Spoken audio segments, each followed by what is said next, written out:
Hello बच्चों, central orbit की second exercise में हमने अब तक जो है 4 क्वेश्चन पहले किए हैं। इन चारों क्वेश्चन के, जैसे कि मैंने कल भी रिपीट किया था, हर क्वेश्चन के 3 हिस्से हैं, 3 भाग हैं। पहले भाग में हमारे पास force, law of the force दे रखा होगा, velocity of the particle at any point हमारे पास देगा, और वो हमारे को एक रिलेशन देगा वेलोसिटी एट द एप्स पर, जिसको हम यूज़ करके हम जो है एच स्क्वायर की वैल्यू को निकालेंगे। फिर हम जो है polar equation of the central orbit लेते हैं, उसमें एफ की वैल्यू को पुट करते हैं, एच स्क्वायर की वैल्यू पुट करते हैं। फिर एक स्टेप हमारे पास आता है, मोस्ट इम्पोर्टेंट स्टेप, कि 2du/d से दोनों साइड मल्टीप्लाई करके और इंटीग्रेशन करते हैं। लेफ्ट हैंड साइड में हमारे पास फॉर्म बनती है 2u/du प्लस में 2d²u/d² इंटू du। इनको डिफ्रेंशिएट करेंगे तो पहले हमारे पास u² बनेगा और दूसरी टर्म का हमारे पास du/d का होल स्क्वायर बनेगा। और राइट हैंड साइड को हम जो है विद रिस्पेक्ट टू u से जो है इंटीग्रेट कर देंगे, प्लस में सम कांस्टेंट डाल देंगे। फिर एप्स पर कंडीशन को लगाते हैं और c की वैल्यू को निकाल के वापस पुट कर देते हैं। ये हमारे को इक्वेशन नंबर 4 जनरली देता है, जो कि du/d का स्क्वायर और u में हमारे पास u की कुछ पावर में हमारे पास एक रिलेशन आता है। अगर ये सीधा सीधा रिलेशन है तो हम u की टर्म में इसको सॉल्व कर सकते हैं, लेकिन जनरली हमारे पास u की टर्म में सॉल्व नहीं होता है। अगर हमारे पास u की डिफरेंट पावर है तो फिर तो बिल्कुल ही नहीं होगा। कई बार जो है हमारे को क्लियरली नज़र आता है इसका सोल्यूशन है, और कई बार नज़र आता है कि नहीं होगा। तो उसकी जब सोल्यूशन नज़र नहीं आ रहा तो हम u को 1/r पुट करते हैं, du/d की वैल्यू -1/r² dr/d निकालते हैं, वैल्यू को पुट करते हैं, r के लिए सिंप्लीफाई करते हैं और one of the standard form of the integration में कन्वर्ट करके इसको हम जो है इंटीग्रेट करते हैं। अपने क्वेश्चन को देखते हुए अगर हमारे पास सेंट्रल ऑर्बिट इक्वेशन कॉस वगैरह में है तो हम माइनस का साइन लेते हैं, साइन में होगी तो हमारे पास जो है प्लस का साइन लेंगे। इस तरह से हम इसको जो है सॉल्व करते हैं। ये हमारा तीसरा भाग है, सबसे इम्पोर्टेंट हमारा पास तीसरा भाग है। अब तक हमने 4 क्वेश्चंस किए हैं जो कंपैरेटिवली आसान थे। अब थोड़ा सा मुश्किल क्वेश्चन की तरफ बढ़ेंगे। क्वेश्चन नंबर 5 को वैसे मैंने अपने जो नोट्स में क्वेश्चन नंबर डाल रखे हैं, कर रखे हैं। पहले 4 के बाद 11, 12, 13 किया है, फिर 5वां 7वां किया है, फिर 15वां किया है, फिर 6, 10वां, 14वां, 9वां, इस तरह से हमने किए। आखिर के 2 पेज पे भी 15वां और 11वां कर रखे हैं, वो रिपीटेड है। कि शुरू में शायद मुझे लगता है कि कुछ कटिंग वगैरह हो गई होगी, तो मैंने बाद में उनको एज ए फेयर किया था। इसमें हमने क्वेश्चन नंबर 8 नहीं कर रखा, ना ही वो आपको करना है। वो काफ़ी लेंथी क्वेश्चन है और मैंने उसको सोल्व किया था, तो it takes at least 4 pages of A4 sheet. तो उसको ना तो करना है, ना हम कभी कराते हैं। बाकी इसमें जो मुश्किल क्वेश्चंस हैं कंपैरेटिवली 6 है, 11वां है, 11वां और 13वां एक जैसे हैं, और थोड़े बहुत अब मुश्किल ही स्टार्ट होंगे। हम क्वेश्चन नंबर 5 की तरफ बढ़ते हैं। पहले 5वां और 7वां करेंगे, फिर 11वां और 13वां करेंगे। 12वां आसान है, जैसे कि पहले 4 क्वेश्चन में लगभग वैसा ही है। उसके बाद 6 करेंगे, फिर बाकी के बचे हुए क्वेश्चंस करेंगे। तो आज हम जो है कुछ 4-5 क्वेश्चन करने की कोशिश करते हैं। जैसे कि क्वेश्चन नंबर 5वां है। 5वें को अगर हम पढ़ें, ये कहता है particle subject to the central force per unit mass equal to this. Central force per unit mass का मतलब है ये सेंट्रल एक्सेलरेशन हो गया, F हमारा सेंट्रल एक्सेलरेशन है। Is projected at a distance A with velocity √μ/में A in a direction right angle to the radius vector. Right angle to the initial distance, यानी कि right angle to the radius vector हुआ वही चीज़ है apps पर भी, जो particle है वो right angle to the radius vector होता है, घुमा के बात उसने कही है।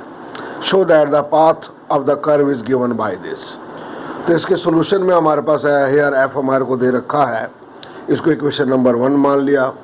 Late we be the velocity at any point on the central orbit, then we square हमारा एच स्क्वायर बटे पी स्क्वायर होगा, जो कि बराबर होगा h square into u square जमा में d u by d theta का स्क्वायर। एट एफ पर वी की वैल्यू रूट म्यू बटे में ए है, d u by d theta 0 है, u हमारे पास 1 ओवर r है और r की वैल्यू a के बराबर है, तो u हमारा 1 ओवर a बन गया। इन सबको अगर हम जो है इसकी वैल्यूज में पुट करें तो एच स्क्वायर की वैल्यू जो है म्यू के बराबर आई। ये हमारे पास इक्वेशन नंबर 2 आ गया। नाउ द फर्स्ट पार्ट हमारे पास पार्ट क्वेश्चन का क्लियर हुआ है। Now the differential equation of the central orbit in the polar form लिखें, d square u by d theta square plus u is equal to f बटे में h square u square. H square की value put करें, f हमारे को दे रखा है उसकी वैल्यू को पुट करें, यू की फॉर्म में हमारे पास इक्वेशन बन गई। अब दोनों side 2u D u by d theta से मल्टीप्लाई कर दें और इंटीग्रेट करें। इंटीग्रेट करने के लिए जो राइट साइड का हमारे पास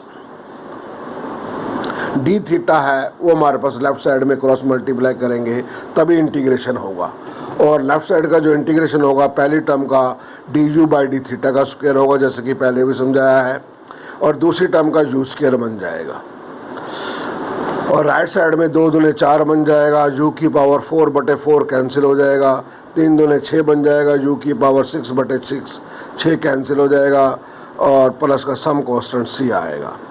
अब हम एप्स पर चलेंगे और सी की वैल्यू को निकालेंगे। एप्स पर D u by d theta 0 है, यू की वैल्यू 1 ओवर आर है, तो इसको पुट करें तो हमारे पास सी की वैल्यू जो है 0 के बराबर आती है। सी को वापस पुट कर दें, हमारे पास 0 इन द गिवन इक्वेशन, तो हमारे पास इक्वेशन नंबर ये 4 बन गई, यू स्क्वायर को राइट साइड पे ले जाके।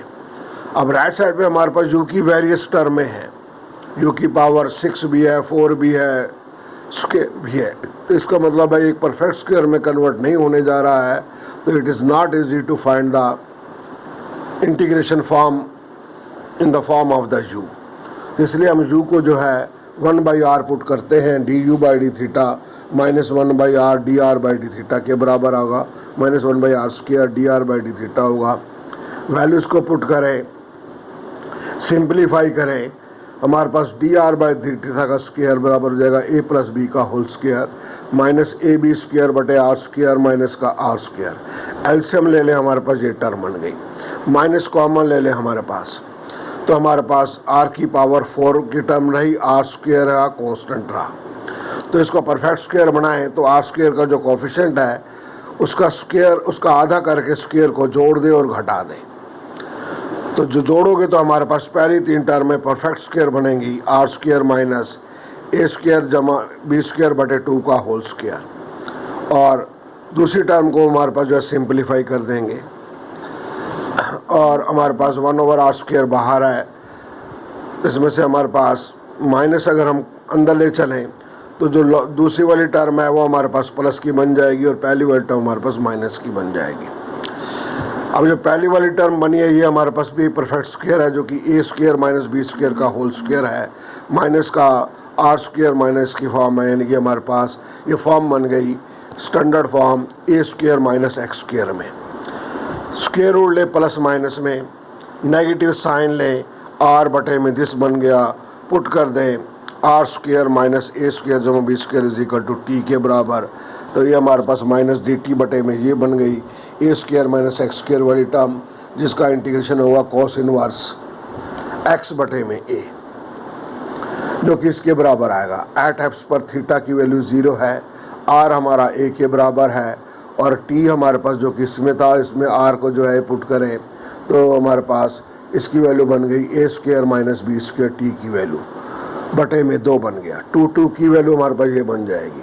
तो लेफ्ट हैंड साइड में कोस इनवर्स 1 बन जाएगा, राइट साइड में 0 जमा में C1 आ जाएगा, कोस इनवर्स 1 भी 0 होता है, तो C1 की वैल्यू 0 आ गई।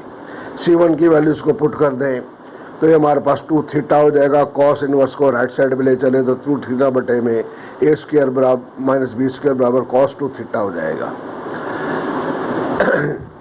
इसमें टी की वैल्यू को पुट कर दें।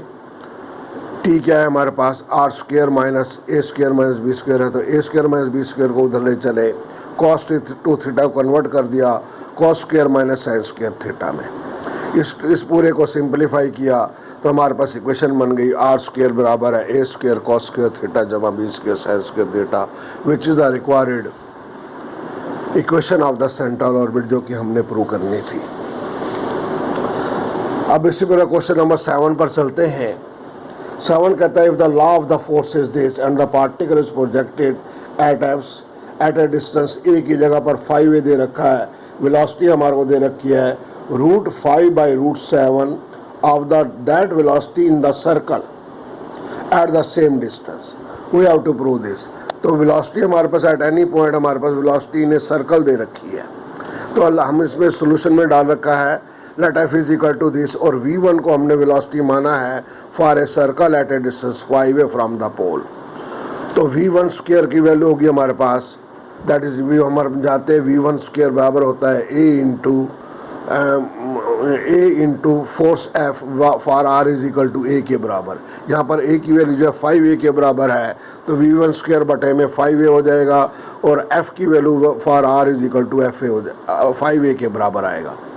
f की वैल्यू को पुट करें और r की वैल्यू को जो है 5a पुट कर दें, इसको सिंप्लीफाई करें तो v1 स्क्वायर की वैल्यू जो है 7 म्यू बटे में 9 इंटू 125 बटे में a क्यूब के बराबर आएगा। Now if v is the velocity at any point on the central orbit, तो v की वैल्यू इसके बराबर होगी एट एप्स पर u हमारा 1/r जो कि 1/5a के बराबर है, और v की वैल्यू दे रखी है √5 बटे में 7 इंटू में v1 के बराबर। तो v की वैल्यूज़ को पुट करें, v1 की वैल्यूज़ को पुट करें, हमारे पास h स्क्वायर की वैल्यू आएगी जो कि बराबर होगा हमारे पास म्यू बटे में 9a के बराबर। तो h स्क्वायर की वैल्यू है म्यू बटे में 9a के बराबर। तो पहला पार्ट हमारे पास क्लियर हुआ। Now equation of the central orbit in the polar form में लिखें, f स्क्वायर की वैल्यू को पुट करें और h स्क्वायर की f की वैल्यू को पुट करें, h स्क्वायर की वैल्यू को पुट करें, हमारे पास इक्वेशन ये बन गई। मल्टीप्लाई करें दोनों साइड 2du/d थीटा और इंटीग्रेट कर दें, तब हमारे पास ये इक्वेशन बन गई। एट एफ पर du/d थीटा 0 होगा, u की वैल्यू 1/r, r हमारा 5a के बराबर है, तो u की वैल्यू 1/5a के बराबर आ गई। वैल्यूज़ को पुट कर दें और इसको सॉल्व करें तो c की वैल्यू जो है 0 के बराबर आएगी। c को वापस पुट कर दे तो हमारे पास ये आ गया। ये अगेन हमारे पास इसमें देखें तो u की अलग अलग पावर है, 2 भी आ रही है, 3 भी आ रही है, 4 भी आ रही है। जब अलग अलग पावर्स में आए तो परफेक्ट स्क्वायर का बनना जो है लगभग नामुमकिन हो जाता है। तो उसके लिए हम क्या जनरली करते हैं, उसको जनरली सोल्व करने के लिए u को 1/r पुट करेंगे, सिंप्लीफाई करेंगे, हमारे पास dr/d थीटा की वैल्यू को निकालेंगे जैसे कि मैंने दिखा रखा है, क्योंकि रिजल्ट हमारे पास कॉस में आता है तो नेगेटिव साइन लेंगे। माइनस का dr बटे में a square minus x square आएगा, जो कि cos inverse r minus 3a बटे में 2a is equal to theta जमा c1 आएगा। एट एप्स पर r की वैल्यू 5a के बराबर है, थीटा हमारे पास 0 के बराबर है, तो ये c1 की वैल्यू को 0 देगा। तो c1 की वैल्यू 0 पुट करोगे तो इक्वेशन बन जाएगी r माइनस 3a बटे में 2a is equal to cos theta. तो r की वैल्यू जो है 3a जमा 2a कॉस थीटा, a को चाहो तो कॉमन ले लो, एंड ये हमारे पास रिक्वायर्ड आंसर हुआ। तो ये हमारे पास 7वां क्वेश्चन था। अब हम जो है क्वेश्चन नंबर 11 पर चलते हैं। 11, 12, 13 की बात करते हैं। 11 में हमारे पास एप्स पे ना जाके वो एक एंगल देगा जो रेडियस वेक्टर के साथ बनाता है। जैसे 11वें क्वेश्चंस को अगर हम पढ़ें, हमारे को लॉ ऑफ द फोर्स दे रखा है, कहता है in a central orbit the force is over this.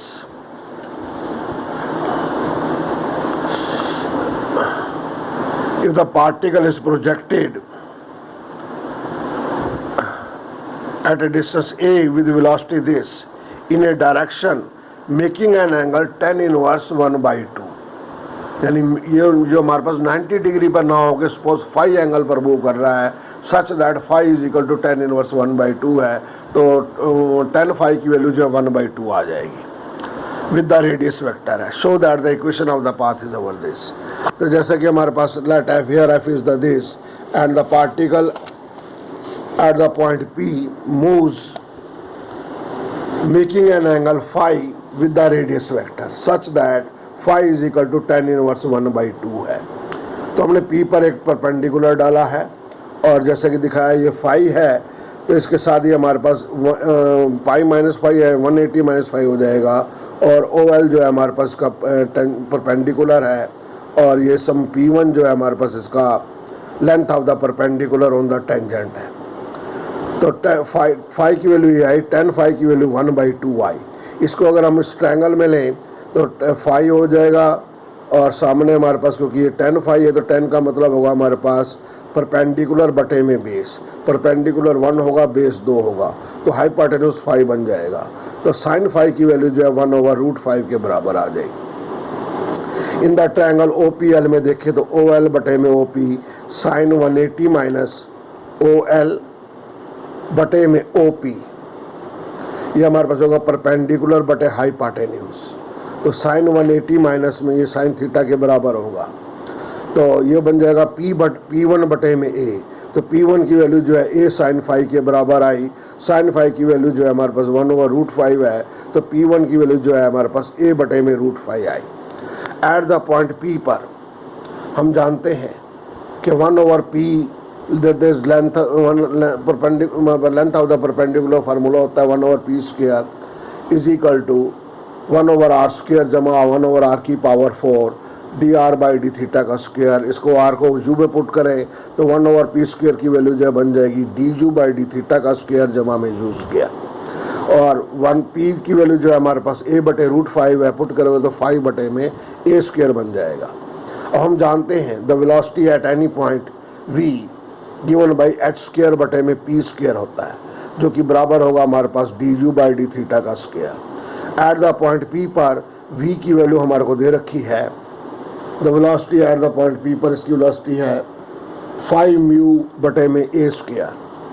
du/d का स्क्वायर की वैल्यू जो है इक्वेशन नंबर 2 से हमारे पास आई है 5 बटे में a²।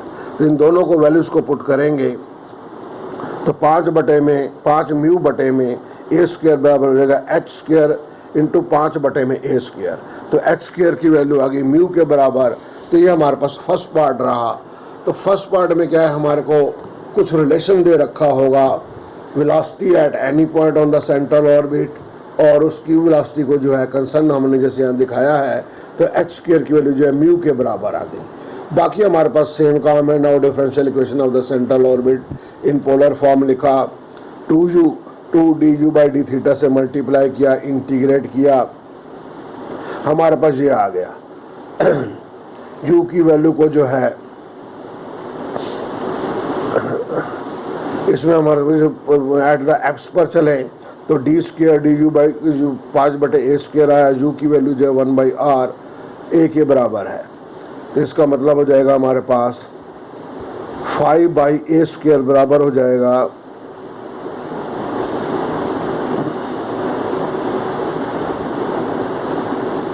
4 में अगर हम पुट करें राइट साइड में तो हमारे पास बन जाएगा ये 5 बटे a²।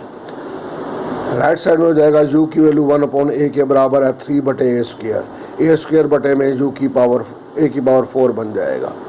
तो इन दो उनको जोड़ोगे तो ac की वैल्यू जो है 1/a² आएगी। इसको वैल्यू पुट कर दिया और सिंपलीफाई किया तो ये हमारे को u में ही हमारे को सोल्यूशन करता हुआ नज़र आ रहा है। तो u में आ रहा है तो हमारे पास इस फॉर्म में ले आए, इसको पॉजिटिव साइन लिया, क्योंकि हमारे पास जो रिज़ल्ट है वो हमारे पास कॉस की फॉर्म में नहीं है बल्कि कॉट की फॉर्म में, यानी कि 10 वाली फॉर्म में है। तो इसमें au को t पुट कर दिया तो t² + 1 बन गया। इंटीग्रेट करोगे 10 इनवर्स t आएगा। t की वैल्यू को पुट कर दें। एट द पॉइंट P पर u की वैल्यू 1/a है, थीटा हमारे पास 0 है, तो 10 इनवर्स 1 बन जाएगा। c1 की वैल्यू π/4 आ जाएगी। तो au की वैल्यू बन जाएगी हमारे पास 10 थीटा + π/4। यू की वैल्यू 1/r है, तो सिंप्लीफाई करेंगे तो r की वैल्यू जो है 1 और थीटा जमा π/4 आएगी। सेम लाइन पर हमारे पास क्वेश्चन नंबर 13 है। 13 में भी हमारे पास अगर इसको हम पढ़ें कि particle moves of the mass and moves under the center for this and is projected at a distance a from the center of the force with velocity which is at an angle alpha to the radius vector, यानी apps ना होके alpha angle पर हमारे पास जो है move कर रहा है। तो यहाँ पर एफ द सेंट्रल एक्सेलरेशन ये हमारे पर हुआ, तो हमारे पास ये m इंटू एफ के बराबर हुआ, तो एफ की वैल्यू जो है म्यू बटे में आर क्यूब बन जाएगी, जो म्यू बटे में म्यू इंटू यू स्क्वायर बन जाएगा, where u is equal to this है। यहाँ पर वहाँ पर फाई हमारे पास tan इनवर्स 1/2 था पिछले क्वेश्चन में, यहाँ phi is equal to alpha के बराबर है। उसी तरह ट्रायंगल में लेंगे ओ एल हमारे पास साइन अल्फा के बराबर आएगा, तो p की वैल्यू जो है a साइन अल्फा आएगी। एट द पॉइंट p पर हम जानते हैं ये p1 स्क्वायर ले लो या p स्क्वायर ले लो, हमारे पास इसकी वैल्यू आ जाएगी, इसमें पर रिलेशन आ जाएगा du/d थीटा का स्क्वायर जमा u square is equal to 1/a square sine square theta. अब हम मान लेते हैं let v is the velocity at any point on the center orbit, तो v स्क्वायर की वैल्यू दिस आएगी। एट द पॉइंट p पर u की वैल्यू 1/a है, और du/d थीटा का स्क्वायर जमा यू स्क्वायर बराबर है 1/p स्क्वायर जो कि a square sine square alpha है।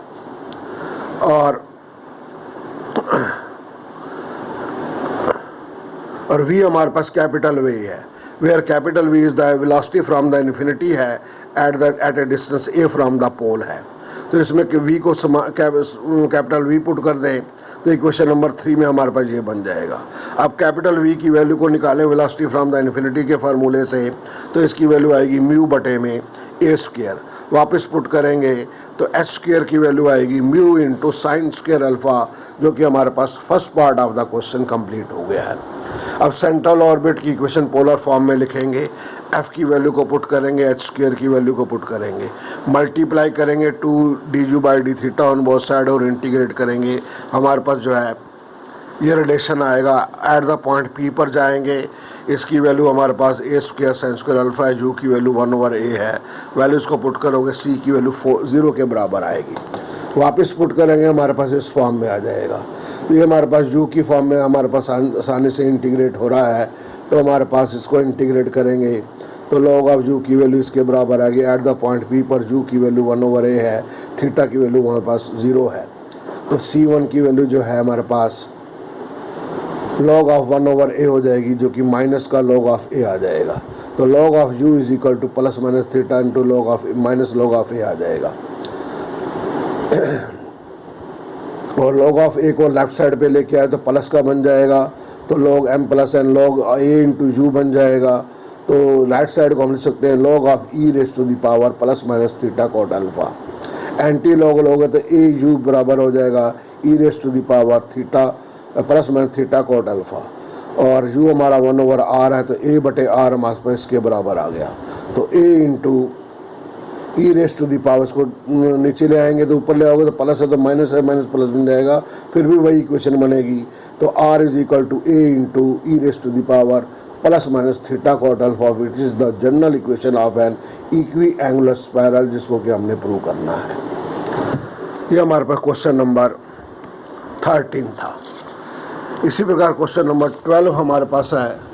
12 कंपैरेटिवली इसका सिंपल है, इससे पहले मैंने कर रखा है, वो हमारे पास पहले 4 क्वेश्चंस की तरह है।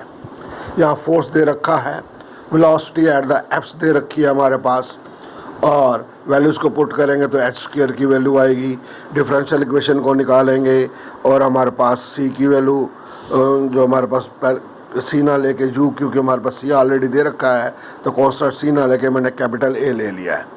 ए की वैल्यू यू आएगी हमारे पास, और इसको सिंप्लीफाई किया तो यू की फॉर्म में हमारे पास आ जाएगा। भी रिमेंबर इस तरह का हमारे पास इंटीग्रेशन बनता है, ये हमारे पास बन गया हमारे पास, दैट इज़ इक्वल टू, इसको सिंप्लीफाई किया एट एप्स पर थीटा की वैल्यू 0 होगी, सीकंड थीटा हमारे पास 1 के बराबर बन जाएगा, तो कॉस टी हमारे पास भी 1 होगा, तो कॉस इसको टी की वैल्यू जो है 0 के बराबर हो जाएगी, तो बी की वैल्यू 0 हो जाएगी हमारे पास, टी की वैल्यू जो है 2 थीटा बाई 3 बन जाएगी।